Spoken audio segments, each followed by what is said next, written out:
Hey guys, hi. After learning that candlesticks pattern, முன்னாடியே நம்ம வீடியோல பார்த்துருப்போம். அந்த ஜாப்பனீஸ் கேண்டில்ஸ்டிக்ஸோட பேட்டர்ன் ட்ரேடிங் பத்தி படிச்சுட்டு சரி சும்மா ஒரு இன்ட்ராடே ட்ரேட் எடுத்து பார்ப்போம் அப்படின்னு சொல்லிட்டு இன்னைக்கு தான் என்னோட ஃபர்ஸ்ட் ட்ரேட் எடுத்தேன். நல்லா யோசிக்காம டக்குன்னு ஒரு ட்ரேட் எடுத்து வச்சிட்டேன்.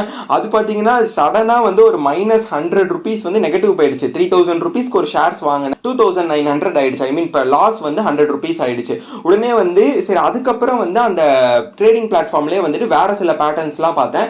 அதுக்கப்புறம் அதை வச்சுட்டு அதுக்கப்புறம் ஒரு ட்ரேட் எடுத்தேன். அதை எக்ஸிட் பண்ணிட்டு அடுத்த ட்ரேட் அதுல வந்து -100 அதுக்கப்புறம் ஒரு ட்ரேட் எடுத்தேன். அதுல வந்து ஒரு 70 ருபீஸ் ப்ராஃபிட் கிடைச்சு. ஸோ இன்னைக்கு இன்ட்ராடேல வந்துட்டு எனக்கு டோட்டலா வந்துட்டு 3000 வச்சு ட்ரேட் பண்ணிருந்தேன்.